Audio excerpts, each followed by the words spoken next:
우리가 사무엘하 말씀을 함께 나누고 있습니다. 사무엘하는 다윗이 이제 통합 왕으로 올라오는 그 책이 사무엘하 말씀이지요. 사울이 죽고 난 다음에 블레셋 지역에 있던 다윗이 헤브론으로 올라오지. 헤브론은 유다 땅 가운데 가장 중요한 요충지기도 합니다. 그곳에서 유다의 왕으로 먼저 기름 부음 받게 되지요. 그리고 사울의 후손들과 전쟁이 계속 있었지만 결국 다윗의 가문은 힘을 얻게 되어지고 사울의 가문은 점점 쇠하여집니다. 그래서 다윗이 이제 모든 지파의 왕으로 통합 왕으로 기름 부음 받게 됩니다. 왕이 되어지고 난 다음에 제일 먼저 하는 것은 이스라엘을 위험에 빠뜨리고 있는 블레셋과의 전쟁 가운데서 승리케 하시는 것을 경험하게 되어지고 이제 다윗을 중심으로 한 하나님의 나라가 세워지기 시작을 합니다. 전쟁에서 승리케 하신 하나님의 은혜를 이제 이스라엘을 넘보는 모든 나라들을 하나님께서 다윗을 통해서 정리를 합니다. 그 가운데 계속 전쟁이 끊이지는 않습니다. 그때마다 하나님의 인도하심을 받았는데 한번 다윗이 있어야 될 자리에 있지 아니하고 그가 왕국에 머물러 있을 때 밧세바를 범하는 이 한 사건이 다윗에게 왕으로 있을 때 가장 큰 그로 하여금 오점이 되어지고 이후의 왕으로서의 다윗의 모습은 고난의 고난으로 올라가는 그렇게 나가는 다윗의 모습을 보게 되지요. 결국 그의 첫째 아들이 이복 동생이었던 그 여동생을 범함을 통해서 압살롬이 그 형을 죽이게 되는 사건이 있었지요. 그래서 도망갑니다. 도망간 그 상태에서 머물러 있다가 이제 다윗이 압살롬을 그래도 아들이기 때문에 그 아들에 대한 마음이 있어서 그를 또 돌아오게 하고 싶은 마음이 굉장히 컸었지요. 그렇지만 다윗이 결단을 내리지 못합니다. 다윗이 이렇게 되는 것은 그가 지었던 죄가 가장 큰 문제였던 거지요. 여러분, 우리가 어느 위치에 있든 또 어느 자리에 가든 우리에게는 늘 유혹이 있습니다. 눈에 봐야 될 것을 봐야 되고 들어야 될 것을 들어야 되는 거지요. 그러지 않고 우리가 다른 것을 보게 되고 다른 것을 듣게 되면 유혹에 빠질 수밖에 없습니다. 유혹의 자리에는요, 거기서 기도하는 것이 아니라 유혹의 자리는 도망쳐 나와야 됩니다. 벗어나야 됩니다. 그 자리에 머물러 있으면 유혹에 넘어질 수밖에 없는 거지요. 결국 압살롬을 귀환시키는데 요압이 한 여인을 통해서 압살롬이 돌아올 수 있는 길을 엽니다. 그것이 지금 사무엘하 14장에 나와 있는 내용이지요. 요압이 이 다윗의 마음이 압살롬에게 가 있는 것을 깨닫게 되지만 다윗이 결단을 내리지 못하는 것을 보고 14장 2절에 보면 드고아 사람을 보내 거기서 지혜로운 여인 하나를 데려다가 요압이 그에게 말을 넣어줍니다.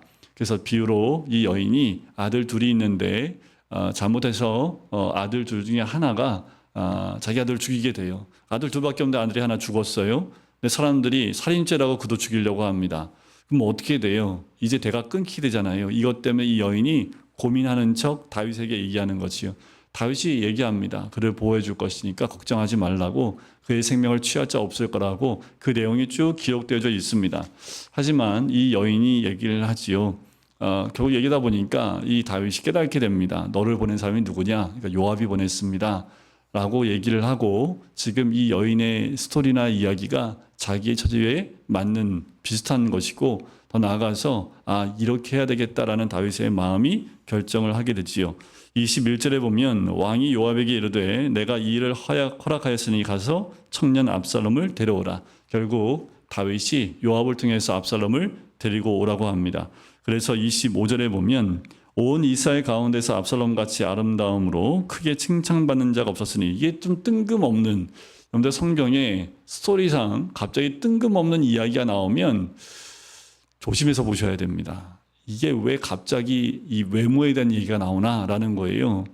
지금 자기 형제를 죽이고 도망갔는데 그가 다시 돌아오는데 그 사이에 지금 압살롬이 얼마나 훌륭하게 생겼는지 또 머리털이 얼마나 아름다운지를 기록하고 있다는 거지요. 사람들이 보기에는 이 압살롬이 굉장히 멋있고 또 왕의 풍채가 있고 그런 모습일지 모르지만 결국 이것 때문에 압살롬은 죽임을 당하게 됐지요.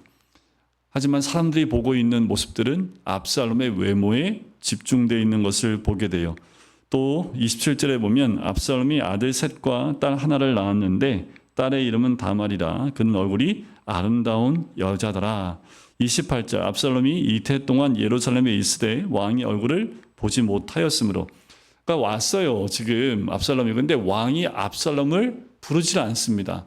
2년이 지났는데도 압살롬을 부르지 않아요. 그래서 어떻게 하냐면 압살롬이 요압의 밭에 불을 지르게 합니다. 그래서 요압이 내가 뭐 하는 짓이냐라고 했을 때 이제 압살롬이 요압한테 얘기를 하지요. 자기를 이렇게 대하는 것이 맞느냐 하면서 32절에 그 이야기를 하는 거지요. 그래서 33절에 보면 요압이 왕께 나아가서 그에게 아뢰매 왕이 압살롬을 불러요. 그리고 그와 왕께 나가 그 앞에 얼굴을 땅에 대어 그에게 전하매 왕이 압살롬과 입을 맞추니라. 온전한 화해가 이루어지긴 했습니다. 근데 문제는 뭐냐 하면 이 압살롬의 마음입니다. 이미 압살롬은 그 누이 다말에 의해서 많은 마음의 상처가 있는데 뭐냐 하면 그 자기 누이 다말을 범했던 사람을 압살롬이 죽였잖아요. 근데 중요한 건 뭐냐 하면 아버지 다윗의 태도입니다. 아버지가 어떻게 해야 될지를 제대로 하지 않고 그냥 화만 내고 있고 어떤 것도 하지 않는 다윗의 모습을 봐요. 죄가 있을 땐 적절하게 그 죄에 대한 징벌이 있어야 되고 문책이 있어야 되고 분명히 율법에 나온 대로 그 법을 이행해야 되는데 다윗이 그걸 하지 않습니다. 그러니까 압살롬이 어떨까요? 마음에 다윗이 왕이지만 압살롬에게는 그 다윗이 너무나 마음에 힘든 가운데 있었을 겁니다. 결국 압살롬이 반란을 일으키기로 마음을 정하게 됩니다. 그 시작점도 밧세바로부터 시작했다라고 보시면 돼요. 15장에 그 내용이 나오는데 압살롬이요 자기를 위해서 1절에 병거와 말을 준비하고 호위병 50명을 그 앞에 세웁니다. 그리고 일찍이 일어나 성문 길 곁에 서서요 사람들이 성문으로 나오는 사람들 가운데 억울한 일 당한 사람들이 판결을 위해서 판결받기 위해서 나오는 사람들이 있는데 압살롬들이 그들의 마음을 훔칩니다. 그래서 6절에 보면 이스라엘 무리 중에 왕께 재판을 청하러 오는 자들마다 압살롬의 행함이 이와 같아서 이스라엘 사람의 마음을 압살롬이 훔치니라라는 거예요. 그러니까 그들에게 유익하게 판결을 내려주는 거지요. 그러니까 이게 굽지도 않고 사람들 보기에 판결을 잘 내리는 거예요. 그러니까 이 압살롬이 그들의 마음을 훔치기 시작을 합니다. 그 압살롬은 하나님이 없지요. 압살롬은 사람 중심이고 사람을 훔치면 된다라고 생각하는 거예요. 그런데 우리의 중심은 살아계신 하나님께 있어야 합니다. 하나님의 인도하심이 어디 있는지를 봐야 돼요. 그렇지 않으면 이 압살롬처럼 사람의 마음을 얻거나 사람들한테 인정받는 것에 중심이 되어진다라는 거지요. 근데 무엇보다 사람보다 먼저 중요한 것은 하나님께 인정받고 하나님 앞에 나가는 것이 더 중요합니다. 우리가 이것을 잊지 말아야 되고 압살롬은 이 교육을 받지 못한 거지요. 다윗이 죄를 범하고 난 이후에 이 압살롬은 아버지를 통해서 배운 게 없었던 것 같아요. 다윗의 일생 가운데 함께했던 아들들이라면 그러지 않았을 텐데 첫째 아들도 그렇고 이 아들 농사가 별로 다윗도 그렇게 좋지 않았던 것 같아요. 왜냐하면 아내들이 많았고요. 그리고 정통 이스라엘의 유대인의 여인들보다 여러 나라의 그 공주들과 결혼했던 그 일들이 일어났었지요. 그래서 그들의 교육을 다윗이 한 게 아니라 그 어머니가 하기 때문에 하나님 중심의 교육이 되지 못했던 겁니다. 결국 7절에 보면 4년 만에 압살롬이 왕께 아뢰지요. 헤브론으로 가서 서원을 이루게 하소서. 헤브론으로 왜 내려가냐 하면 헤브론은 아까도 말씀을 드렸지만 유다 지파의 굉장히 성지이기도 합니다. 다윗이 여기서 기름 부음 받아서 유다의 왕으로 유다 지파의 왕으로 먼저 채워졌지요. 그러니까 압살롬이 이 헤브론으로 가요. 그래서 헤브론에서 왕이 되려고 합니다. 10절에 보면 이 압살롬이 정탐을 이스라엘 모든 지파 가운데에 두루 보내 이르기를 너희는 나팔 소리를 듣거든 곧 말하기를 압살롬이 헤브론에서 왕이 되었다라 라고 얘기를 합니다. 그리고 그때 청함받은 200명이 11절에 압살롬과 함께 예루살렘으로부터 헤브론으로 내려갔어요. 그들이 압살롬이 꾸민 그 모든 일을 알지 못하고 그저 따라간 사람들입니다. 그런데 지금 분위기가 어떻게 해요? 압살롬이 헤브론에서 왕이 됐다고 막 지금 소동이 일어난 거지요. 자, 12절에 제사 드릴 때 압살롬이 사람을 보내 다윗의 모사 길로 사람 아히도벨을 그의 성읍 길로에서 청하여 오게 됩니다. 이 아히도벨이 누구냐 하면 이것도 참 다윗의 죄로 인해서 연결된 건데 밧세바의 조부입니다. 그러니까 이 아히도벨은 굉장히 지혜로운 사람입니다. 오죽하면 아히도벨이 내는 모든 생각이나 그 계략들은 하나님과도 같을 정도로 굉장히 현명한 사람이고 그 모든 어떤 일을 처리하거나 할 때 굉장히 현명하게 일 처리를 다 잘해요. 뒤에 아히도벨에 대한 평가가 또 나옵니다. 근데 이 아히도벨이 누구라고요? 밧세바의 조부예요. 그러니까 다윗에 의해서 밧세바와 그 가정이 얼마나 큰 어려움과 고통 가운데 있는지를 알 수 있겠지요. 그러니까 아히도벨이 뭐예요? 다윗에게서 돌아선 거예요. 책사임에도 불구하고 돌아선 거지요. 자, 다윗이 예루살렘에서 이제 도망갑니다. 전령이 다윗에게 와서 얘기해요. 이스라엘의 인심이 다 압살롬에게로 돌아갔나이다. 그래서 다윗이 예루살렘에 있는 모든 신하들에게 이르되 일어나 도망가자 그런 거죠. 이게 갑자기 또 뭔 일이에요? 헤브론에서 압살롬이 왕이 됐어요. 지금 이게 막 소문에 소문을 타서 지금 소리가 막 전달되고 있는 거죠. 그래서 함께 따르는 자들이 몇 명인지 모르겠는데 이유 없이 예루살렘에서 압살롬에게 갔던 200명도 뭔 일인지 모르고 갔다가 압살롬이 왕이 됐다는 것 때문에 함께 그냥 움직이고 있는 거예요. 그 소식이 예루살렘에 다윗에게 전달됩니다. 그때 다윗이 예루살렘에서 신하들 다 데리고 일어나 도망가자라고 얘기를 해요. 그렇지 아니하면 우리 중 한 사람도 압살롬에게서 피하지 못하리라. 다윗이 장군이잖아요. 싸워서 이기면 되는데 왜 도망가자고 했을까? 자, 이거는 당시 상황에 당시에 군사 편제를 좀 볼 필요가 있는데 뭐냐면 당시 왕 옆에 상비군이 없었어요. 전쟁 시에 군사를 소집했기 때문에 예루살렘에는 최소한의 군사력 외에는 없습니다. 그러니까 외부에서 압살롬이 군대를 몰아서 예루살렘 서들어오면 이 안에서 고립될 뿐만 아니라 싸울 인원도 없는 거예요. 그러니까 이 소문이 들리자마자 이미 압살롬이 많은 군대들을 모집해서 예루살렘에 올 것이라고 짐작을 다윗이 한 거죠. 그러니까 어떻게 해요? 지금은 전쟁이 났으니 소집할 수 있는 시간도 없습니다. 반란이기 때문에. 그러니까 어떻게 해요? 신하들과 함께 일어나 도망가자고 이야기를 한 거지요. 자, 왕이 나갈 때 16절에 보면 후궁 10명을 왕이 남겨둡니다. 그래서 왕궁을 지키게 해요. 자, 왕이 나가면 백성들이 나가서 벳메르하게 이르러 멈추어서니 18절에 보니까 가드에서 온 모든 가드 사람 600명이 왕 앞으로 행진하니라. 19절 그때 왕이 가드 사람 이때에게 이르되 어찌하여 너도 우리와 함께 가느냐 하면서 이때에 대해서 얘기를 하죠. 21절 이때가 왕께 얘기합니다. 여호와의 살아계심과 내 주 왕의 살아계심 맹세하옵나니 진실로 내 주 왕께서 어느 곳에 계시든지 사나 죽으나 종도 그곳에 있겠나이다 라고 얘기를 해요. 자, 온 땅 사람들이 큰 소리로 울기 시작합니다. 다윗을 위해서 울어요. 모든 백성 23절에 보니까 앞서 건너가매 왕도 기드론 시내를 건너간 모든 백성이 어디로 향해요? 광야 길로 향하니라. 다시 다윗이 광야로 들어갑니다. 다윗의 인생은 처음 기름 부음 받고 사울에게 죽임 당하는 그 고통과 같은 광야의 길을 10몇 년 동안 지냈는데 아들 압살롬 때문에 다시 어떻게 해요? 또 몰려가는 거예요. 광야 길로 행하게 됩니다. 그리고 다윗은 하나님의 언약궤를 가지고 나오는 레위 사람들에게 하나님의 언약궤를 메어서 가지고 오지 말라라고 얘기를 해요. 오히려 25절에 왕이 사독에게 이르되 보라 하나님의 궤를 성읍으로 도로 메어가라 라고 얘기를 합니다. 그리고 하나님의 궤를 지키라고 얘기를 해요. 다윗이 지금 도망가고 피신을 가고 있지만 사리분별이 정확하지요. 하나님의 궤가 있어야 될 자리가 어딘지를 정확하게 이야기해 주고 있어요. 26절 그러나 그가 이와 같이 말씀하시기를 내가 너를 기뻐하지 아니한다 하시면 종이 여기 있사오니 선히 여기시는 대로 내게 행하시옵소서 하리라. 자, 그리고 29절 사독과 아비아달이 하나님의 궤를 예루살렘으로 도로 메어다 놓고 거기 머물러 있느니라. 그리고 32절에 보면 아렉 사람 후세가 옷을 찢고 흙을 머리에 덮어쓰고 다윗을 맞으러 옵니다. 하지만 37절에 보면 다윗의 친구 후세가 곧 성읍으로 들어가서 압살롬도 예루살렘으로 들어갑니다. 그러니까 이 후세도 다윗의 사람인데 후세가 쫓아오려고 하니까 그러지 말고 다윗이 예루살렘에 들어가십시오라고 얘기를 합니다.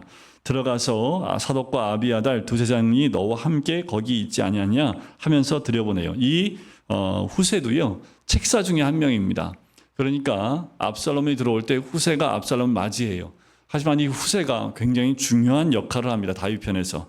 그리고 예루살렘에 있는 일어나는 이야기들을 이제 다윗에게 연결해주는, 알려주는 통로 역할을 하게 됐지요. 자, 16장은 다윗이 도피하는 과정을 기록하고 있습니다.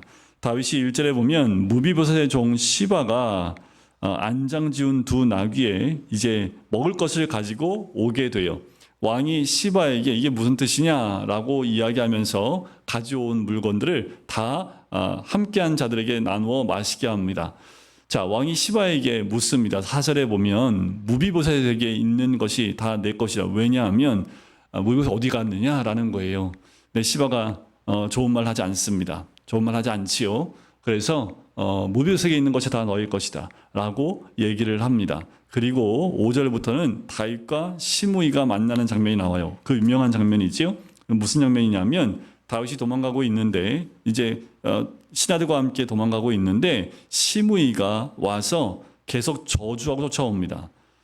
다윗과 다윗 왕의 모든 신하들 향하여 돌을 던지기 시작을 해요. 7절에 보니까 시므이가 저주하는 가운데 이와 같이 말하니라. 피를 흘린 자여 사악한 자여 가거라 가거라. 사울의 모든 족속의 모든 피를 여호와께서 내게로 돌리셨도다. 그를 이어서 내가 왕이 되었으나 여호와께서 나라를 내 아들 압살롬의 손에 넘기셨도다. 보라 너는 피를 흘린 자이므로 화를 자초하였느니라 하는지라. 같이 가던 장군들이 명령만 하면 내가 저 개 같은 자를 죽이겠습니다 라고 얘기를 해요. 그때 다윗의 모습을 보세요. 그 상황 가운데에도 다윗이 그 시므이의 저주하는 말을 듣고도 그 심령이 요동하는 것보다 뭐라고 오히려 얘기합니까? 11절 내 몸에서 난 아들도 내 생명을 헤아려 하거든 하물며 이 베냐민 사람이냐 여호와께서 그에게 명령하신 것이니 그가 저주하게 버려두라. 그가 저주하고 욕하는 것이 다 누가 하게 한 거예요? 하나님이 하게 하신 것이니 그냥 내버려 두라는 거예요.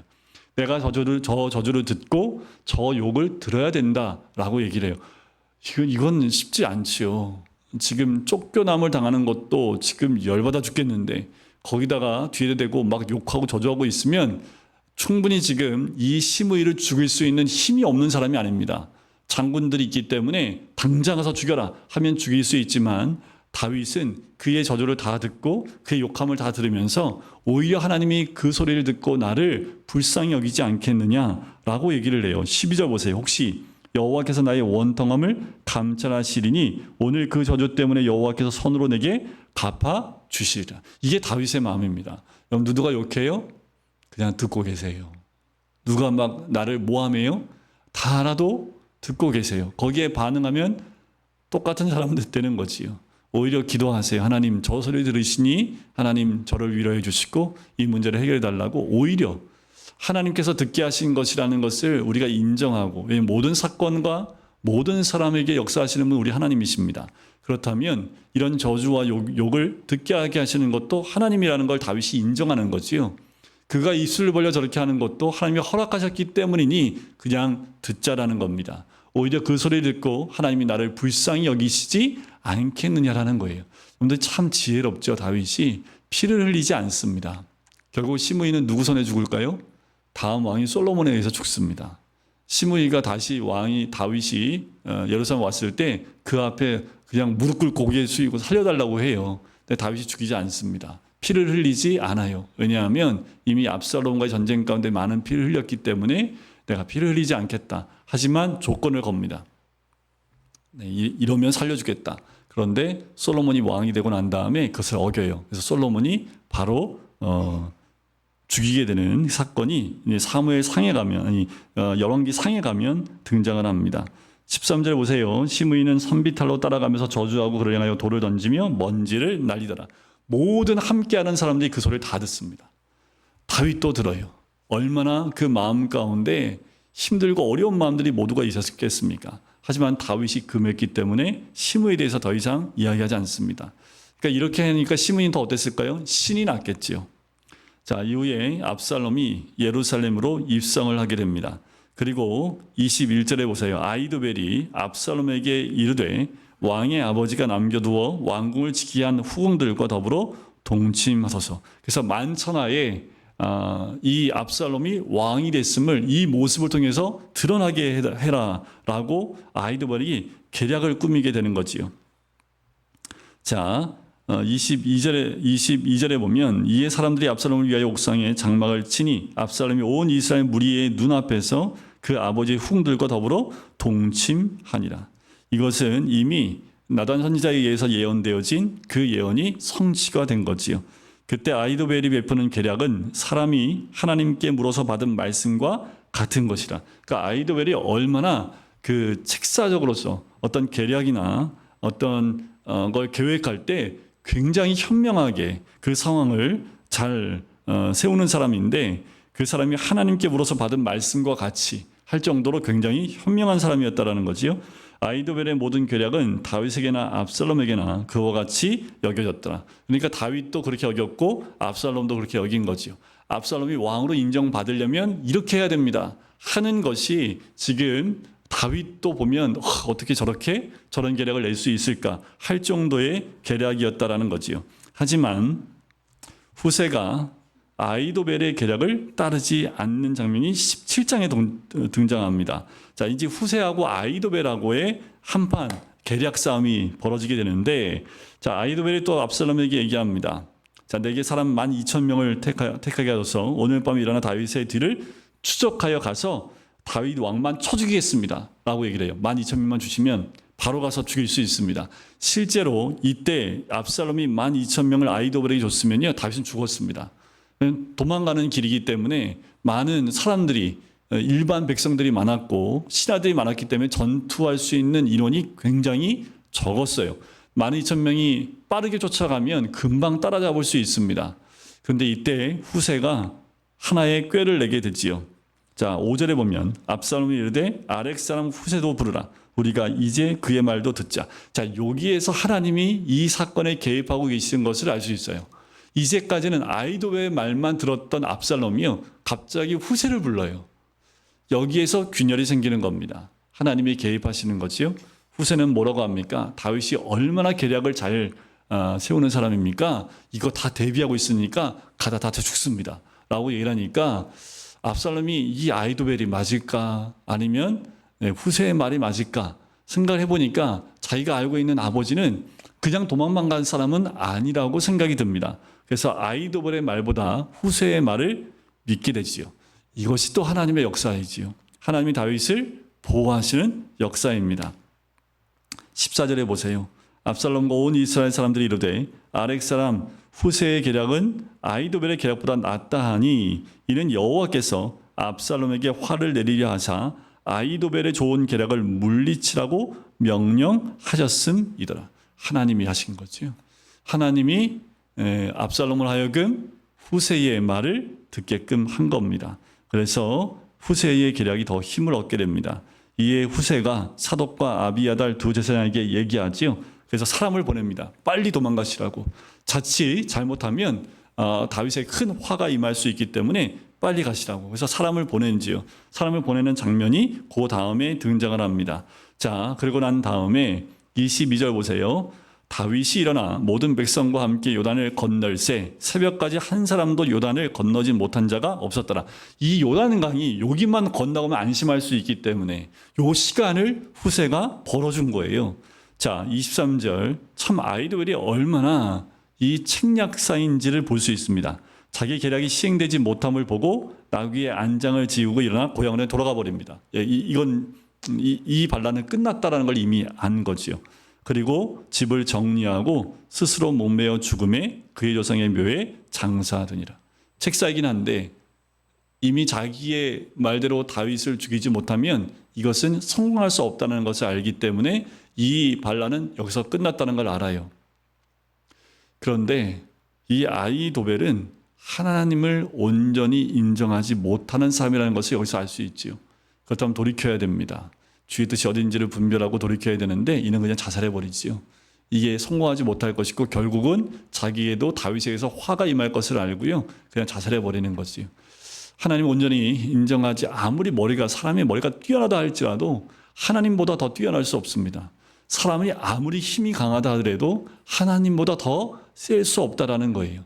하지만 세상은요, 계속 하나님보다 뛰어나다고 대항하고 있고 세상은 자신의 힘으로 하나님보다 더 강함을 증명하려고 하는 그 일들을 계속해 가요. 법안으로 만들려고 하고요. 그리고 무력으로 하려고 하고요. 탄압하고요. 이런 일들이 계속 일어나고 있다는 거지요. 그런데 중국이 언제까지 저렇게 갈 것 같습니까? 중국이 십자가를 포크레인으로 끌어내리는 그 순간 중국은 무너진 겁니다.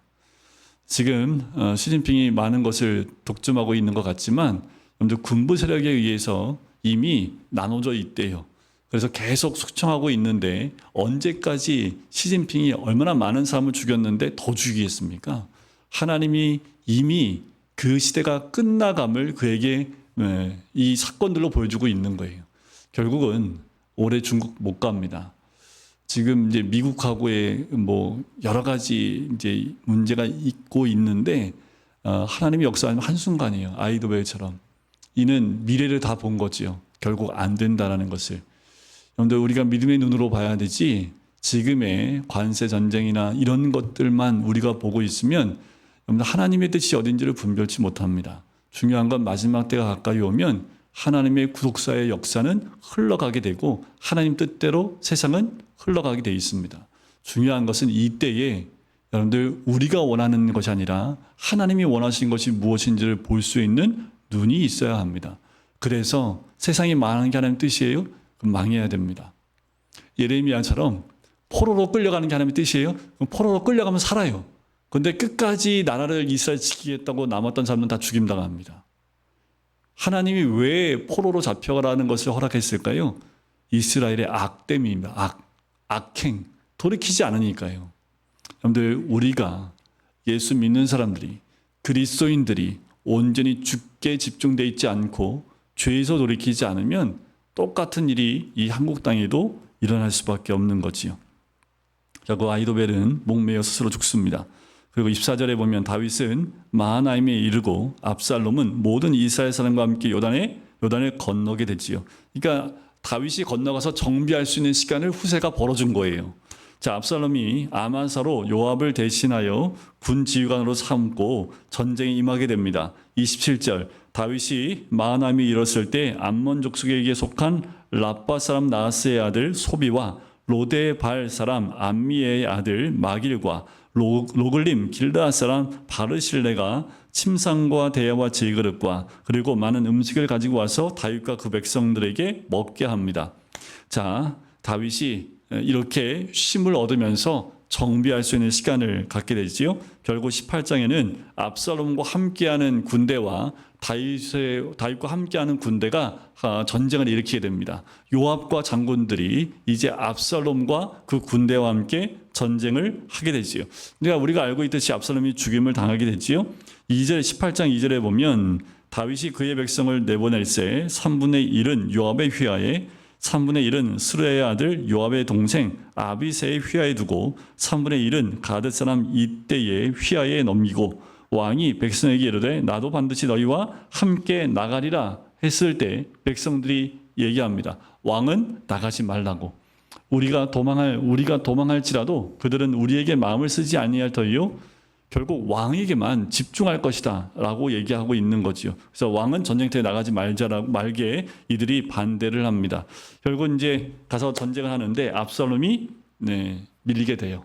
그리고 압살롬이 그 앞에서 패하는 모습이 등장을 합니다. 결국 요압 앞에서 도망가다가 압살롬이 머리가 나무가지에 딱 걸리면서 말은 밑으로 쑥 지나가고 머리가 걸려서 대롱대롱 매달리게 됩니다. 다윗이 뭐라고 했냐면 압살롬 죽이지 말라고 그랬습니다. 죽이지 말라. 근데 요압이 청년들한테 죽이라라고 명령해서 압살롬이 죽임을 당하는 장면이 이 뒤에 등장을 해요. 14절 끝에 보면 압살롬의 심장을 찌르니 요압의 무기를 든 청년 10명이 압살롬을 애워사서 쳐 죽이니라. 그래서 압살롬 여기서 죽임을 당하지요. 그가 가장 자랑했던 그 머리, 아름다웠던 머리, 많은 사람들에게 왕의 그 모습이 있다라고까지 칭송받았던 그 아름다운 머리털, 그 머리털이 오히려 압살롬이 죽게 되어지는 가장 중요한 역할을 하게 됩니다. 하나님이 중심이 아닌 우리가 누구한테 보이려고 하고 누구한테 치적을 내세우려고 하는 그것이 결국은 그 사람이 망하게 하는 가장 1등 공신이 될 수 있다라는 거지요. 우리는 자랑할 것이 없어요. 우리의 자랑은 뭐밖에 없어요? 십자가밖에 없습니다. 우리의 자랑은 뭐밖에 없어요? 주님밖에 없지요. 자, 그리고 압살롬을 옮겨다가 큰 구멍에 그를 던지고 그 위에 돌무더기를 쌌습니다. 자, 19절에 보니까 사독의 아들 아히마아스가 이르되 청하건대 내가 빨리 왕에게 가서 여호와께서 왕의 원수 갚아주신 소식을 전하게 하소서라고 합니다. 자, 그랬더니 요압이 너는 오늘 소식을 전하는 자가 되지 말고 하면서 다른 사람이 가는데 아히마아스가 먼저 다른 길에서 앞서가서 다윗에게 이 얘기를 전하지요. 결국 다윗이 압살롬을 죽었다는 얘기를 듣고 슬퍼합니다. 지금 승전보가 왔는데 다윗은 자기 아들 압살롬이 죽었다는 소식 때문에 너무너무 슬퍼해요. 지금 왕이 33절 보세요. 마지막 절 보면 왕의 마음이 심히 아파 문 위층으로 올라가서 우니라. 그가 올라갈 때에 말하기를 내 아들 압살롬아 내 아들 압살롬아 차라리 내가 너를 대신하여 죽었다면 압살롬 내 아들아 하였더라. 자, 지금 전쟁하고 승리하고 돌아온 사람들이 이 얘기를 들으면 어떨까요? 차라리 내가 죽어야 되는데 네가 죽었느냐고 하면 지금 전쟁에서 져야 된다는 거잖아요. 그러니까 승리하고 돌아온 사람한테는 이 소리가 굉장히 어떻게 들리겠습니까? 그러니까 이제 요압이 다윗에게 항의를 합니다. 그날 백성들이 19장 3절에 보면 그날에 백성들이 싸움에 쫓겨 부끄러워 도망함 같이 가만히 성읍으로 들어가니라. 전쟁에 승리했으니까요. 환호성을 지르고 하여튼 죽을 고생을 했으니까 죽은 사람도 있고 그 모든 수고를 서로 치하하고 기쁨으로 맞이해야 되는데 다윗 왕의 울음소리 때문에 모두가 조용히 들어와요. 마치 패한 것처럼. 그러니까 왕이 그의 얼굴을 가리고 큰 소리로 부르되 내 아들 압살롬아 내 아들아 하니 요압의 집에 들어가서 왕을 호통치는 것 같아요. 왕께서 오늘 왕의 생명과 왕의 자녀의 생명과 처첩과 비빈들의 생명을 구한 모든 부하들의 얼굴을 부끄럽게 하시니라고 얘기하는 거지요. 그러니까 요압이 얘기를 해요. 다윗이 그것을 깨닫게 되지요. 그래서 7절에 보면 이제 곧 일어나 나가 왕의 부하들의 마음을 위로하여 말씀하소서. 내가 여호와를 두고 맹세하옵나니 왕이 만일 나가지 아니하시면 오늘 밤에 한 사람도 왕과 함께 머물지 아니할지니라 라고 얘기를 하지요. 다윗이 자기 아들은 그래도 벌을 줄지언정 죽이를 원치는 않았지만 요압이 죽였지요. 결국 다윗의 슬픈 마음이지만 승리하고 돌아온 그 많은 사람들을 위로하는 모습이 등장을 합니다. 결국 다윗이 이제 예루살렘으로 다시 돌아오는 준비를 하게 됐지요. 자, 16절 보세요. 바후림에 있는 베냐민 사람 게라의 아들 시므이가 급히 유다 사람과 함께 다윗 왕을 맞으러 올 때에 당연히 이제 난리가 났지요. 저주했는데 지금 다시 왕국으로 돌아오잖아요. 그러니까 이 시므이 어떻겠습니까? 난리가 났지요. 그래서 바짝 엎드릴 수밖에 없지요. 그래서 21절 보세요. 수의 아들 아비새가 대답하여 이르되 시므이가 여호와의 기름 부으신 자를 저주하였으니 그로 말미암아 죽어야 마땅하지 아니하냐니까. 그랬더니 다윗이 얘기합니다. 내가 너희와 무슨 상관이 있기에 너희가 오늘 나의 원수가 되느냐? 오늘 어찌하여 이스라엘 가운데에 죽을 사람을 죽이겠느냐? 내가 오늘 이스라엘 왕이 된 것을 내가 알지 못하리요 하고 왕이 시므에게 이르되 내가 죽지 아니하리라 하고 그에게 맹세하니라. 살려줘요. 다윗의 그릇입니다. 시므이가 그렇게 한 것은 하나님이 하게 하신 것이다라는 거지요. 그걸 인정하고 시므이가 바짝 엎드리고 용서해달라고 왔을 때 다윗이 죽이지 않고 시므이를 살리는 모습을 보게 됩니다. 자, 그리고 무비보셋 그 신하가 거짓말했잖아요. 시바가 와서 거짓말을 했습니다. 그래서 무비보셋이 가서 다시 얘기를 해요. 하지만 이미 다윗이 시바에게 했던 말이 있기 때문에 그를 다시 조정할 수는 없지요. 그래서 너의 것을 내 일을 자, 29절에 나오지요. 왕이 그에게 이르되 내가 어찌하여 또 내 일을 말하느냐? 내가 이르니 너는 시바와 밭을 나누라 하니. 그래서 밭을 나누게 돼요. 무비보사들은 양다리가 불편하기 때문에 왕이 갈 때 함께 할 수 없었던 어려움이 있었지요. 하지만 무비보셋은 이 시바에게 했던 그 모든 일에 대해서 자기는 괜찮다고 얘기를 합니다. 자, 그리고 돌아와서 다윗을 이렇게 도움을 줬던 사람들한테 이렇게 또 칭찬도 해주고 또 이렇게 뭐랄까요, 그 공을 세운 것에 대해서 또 왕으로서는 치하해야 될 것들이 있지요. 그래서 바르실레가 자기가 갈 때 도움을 줬던 것 알고 32절에 보면 80세예요. 그는 큰 부자이므로 왕이 마하나임에 머물 때 그가 왕을 공개하였더라. 그래서 바르실레를 부르려고 했는데 자, 그가 나가지 못하고 자기는 나이가 많으니까 못하겠고 자기 자녀들을 그렇게 해달라라고 얘기를 하지요. 자, 다시 이제 41절 한번 볼까요? 40절에 보면 왕이 길갈로 건너오고 기맘도 함께 건너오니 온 유다 백성과 이스라엘 백성의 절반이나 왕과 함께 건너니라. 온 이스라엘 사람이 왕께 나와 왕께 아뢰되 우리 형제 유다 사람들이 어찌 왕을 도둑하여 왕과 왕의 집안과 왕을 따르는 모든 사람을 인도하여 요단을 건너게 하였나이까 하며 모든 유다 사람이 이스라엘 사람에 대답하되 유다는 우리의 종친인 까닭이라 너희가 어찌 이 일에 대하여 분을 내느냐. 그래서 43절에 보면 우리는 왕에 대하여 열목을 가졌으니 하면서 이것 갖고 또 무슨 공을 가지고 서로 분쟁하고 있는 모습이 등장을 하지요. 여기까지가 압살롬의 그 반란에 의한 사건으로 마무리가 됩니다. 그리고 20장부터는 또 다른 반역 사건이 있어요. 세바의 반란입니다. 불량배 하나가 있는데요. 그의 이름이 세바입니다. 베냐민 사람 비그리의 아들이었던 거지요. 이게 다 밧세바를 범한 이후에 나단 선지자에 의해서 너희 가정에 칼이 끊이지 않겠다라는 말씀처럼 압살롬의 그 반란과 그것이 끝나고 난 다음에 세바의 반란이 또 일어나는 것을 보게 됩니다. 그 이야기가 나오고 이게 이제 20장은 그 이야기입니다. 반란에 대한 이야기. 또 21장에 가면 또 다른 이야기가 나오는데 다윗의 시대에 해가 거듭하여 3년 기근이 있는 사건이 나옵니다. 이거는 이제 시간의 연속성보다는 다윗이 통치하고 있었던 그때 있었던 사건이 21장부터 등장을 합니다. 자, 21장 1절에 보면 기근 때문에 다윗이 여호와 앞에 간구를 하지요. 그래서 1절 끝에 보면 그가 기브온 사람을 죽였음이더라. 이 사건은 뭐냐면 여호수아서 9장에 보면 기브온 사람을 죽이지 않기로 언약을 세웠지요. 그런데 사울 왕 때 죽인 거예요. 이것 때문에 그 언약이 깨어짐을 통해서 하나님이 지금 유대 땅 가운데 3년의 기근을 허락하셨다라는 거지요. 그래서 어떻게 하면 되겠습니까? 그래서 기브온 사람 불러다가 이제 이 부분을 어떻게 하면 좋겠느냐 했더니 기브온 사람들이 5절에 보면 그들이 왕께 아뢰되 우리를 학살하였고 또 우리를 멸하여 이스라엘 영토 내에 머물지 못하게 하려고 모해한 사람의 자손 7사람을 우리에게 내주소서. 여호와께서 택하신 사울의 고을 기브아에서 우리가 그들을 여호와 앞에서 목매어 달겠나이다 하니 왕이 이르되 내가 내주리라 라고 하고 실제로 기브온 사람들이 내어줍니다.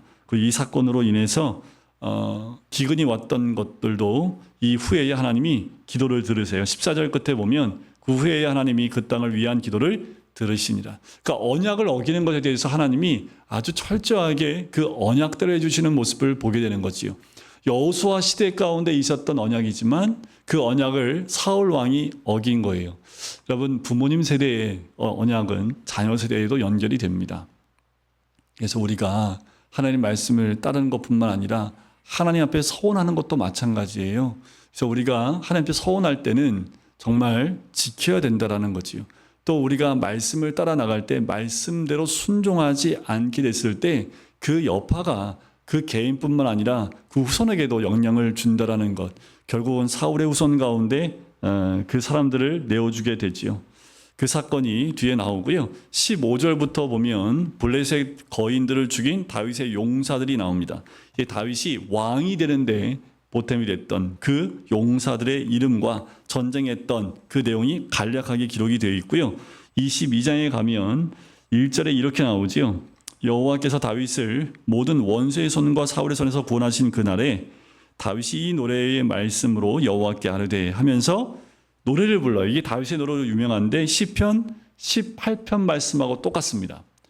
뭐 이렇게 조사가 좀 다르고 약간씩 다름이 있지만 거의 흡사한 시편 18편에 있는 말씀이 그대로 여기에 기록되어 있다라고 보시면 돼요. 그가 사울에게서 그리고 전쟁에서 승리하는 것에 대한 감사의 찬양으로 22장 전체가 기록되어 있다라고 보시면 됩니다. 자, 23장은 다윗의 마지막 말입니다.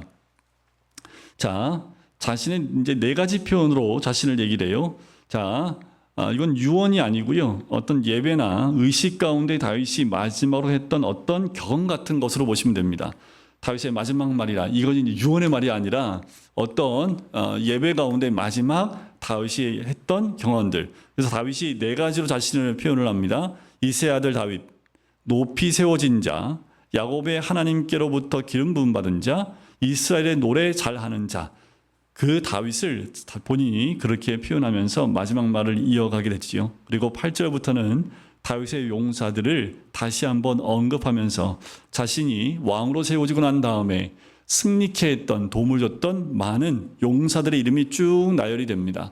다윗이 잊지 않은 건 뭐냐면 이 나라가 세워지는데 혼자 한 것이 아니죠. 첫 번째 하나님의 도우심이 있었다는 건 반드시 다윗이 감사와 찬양을 통해서 22장에서 이미 얘기하고 있습니다. 그리고 나서 자기와 함께 목숨 걸고 전쟁터에서 승리하게 했던 용사들 이름을 다 거론을 합니다. 이것은 나만의 치적이 아니라 함께 있던 이 용사들, 이들이 어떻게 자신의 목숨을 걸고 다윗과 함께 했는지에 대한 내용들이 쭉 나옵니다. 어떤 것까지 나오냐면 물을 기르러 물 마시고 싶다니까 왕이 물 먹고 싶다고 해서 적진으로 용사 3명이 가서 적진에 가서 물을 길러다가 다윗에게 물을 떠다 줍니다. 어마어마하지. 이런 용사가 어디 있습니까? 왕이 저 적지에 있는 저 우물물 먹고 싶다고 하니까 장군 3명이 뚫고 들어가서 그 물을 떠갖고 오는 거예요. 그걸 시킨 다윗도 참 그렇긴 하지만 다윗이 정말 그걸 먹었을까요? 마시지 않습니다. 하나님께 이거는 피다, 너희의 피다 해서 하나님께 드리는 모습이 등장하기도 하지요. 다윗은 혼자 한 게 아닙니다. 여러분들 한 나라의 리더가 된다면 그 리더가 세워지기까지 하나님이 함께했던 사람들이 있지요. 자기가 혼자 된 것이 아니기에 함께했던 사람들의 이름을 또 함께했던 사람들의 치적을 함께 나누는 것은 또 리더로서 해야 될 모습이기도 합니다. 우리아도 나와요. 23장 39절 마지막 절에 보면 햇사람 우리아라 이상 총수가 37명이었더라. 37명이나 되는 용사가 다윗과 함께 했고요. 결국 여러분들 이거 보시면요. 다 어떤 사람들이냐면 사울에게 쫓김당할 때 함께 했던 그 600명 가운데 함께 했던 사람들입니다. 거의 대부분이. 그러니까 다윗이 죽을 고생할 때 함께 다윗이 그들을 보호하면서 함께 10몇 년을 함께 생활했던 그 사람들 가운데 다윗을 위해서 목숨을 거는 사람들, 유대인들만 있을까요? 아니요. 여긴 이방인들도 굉장히 많습니다. 그러니까 다윗이 10몇 년 동안 뭐 했을까요? 생명만 보존시켰을까요? 아니요. 다윗이 쓴 시편을 보면 다윗은 그들과 함께 하나님이 어떤 분인지를 교육했을 것이고 또 이들이 어떤 마음과 어떤 마인드에 되는지 말씀으로 이들을 양육했던 것이 정확합니다. 이들이 그렇기 때문에 다윗을 위해서 하나님을 위해서 자기 목숨을 내어 던진 거지요. 자, 마지막 장 24장입니다. 여기에는요 인구조사하는 게 나오는데 이 다윗의 마지막 죄된 모습이 한 번 더 등장합니다. 뭐냐면 이 다윗이 전쟁에서 승리했던 것은 원인이 뭘까요? 백성이 많아서였을까요? 병사가 많아서 승리했을까요? 아니라는 걸 다윗이 알아요. 근데 갑자기 인구조사를 합니다. 인구조사는요 딱 2가지입니다. 전쟁에 나갈 수 있는 사람을 세기 위해서 모세도 2번 했지요. 광야에서 2번 했습니다. 그 인원은 전쟁에 나갈 사람 20세 이상을 다 계수하게 하지요. 또 한 가지가 있다면 세금을 낼 수 있는 인원을 계수하는 겁니다. 근데 여기에서의 인구조사는 뭐냐면 전쟁에 나갈 수 있는 사람들을 다 인구조사 시킨 거예요. 요압이 말립니다. 우리가 승리하는 것이 사람의 숫자로 된 것이 아닌데 왜 인구조사 하라고 합니까? 근데 다윗이 계속 인구조사 하라고 계속 몰아붙여요. 그래서 9절에 보면 요압이 백성의 수를 왕께 보고하니 곧 이스라엘에서 칼을 빼는 담대한 자가 80만 명이요 유다 사람이 50만 명이었더라. 자, 무리가 국내에서 돌아다니면서 9달 20날 만에, 그러니까 9개월 20일 동안 조사를 한 거지요. 자, 10절. 이때 다윗이 제정신이 듭니다. 다윗이 백성을 조사한 후에 그의 마음에 자책하고 내가 이 일을 행함으로 큰 죄를 범하였나이다. 여호와여, 이제 간구하옵나니 종의 죄를 사하여 주옵소서. 그러니까 다윗이요, 좀 죄도 짓긴 한데 엎드릴 때는 빨리 엎드립니다. 그 있잖아요. 애들이 좀 뭐 잘못하면 바짝 엎드린 애가 있고 끝까지 이렇게 뻐기는 애가, 그럼 누가 한 대 맞아요? 끝까지 지잘났다고 하면 한 대 맞아야지요. 그런데 뭔가 잘못하고 잘못했다고 바짝 엎드리면요.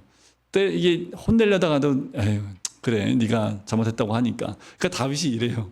뭘 잘못했는데 그걸 깨닫게 되면 바짝 엎드립니다. 그리고 회개하게 되지요. 하지만 11절 끝에 보면 다윗의 선견자 된 선지자 갓에 대해서 갓에게 임하여 이르시되 세 가지를 보이노니 하나를 택하라는 거지요.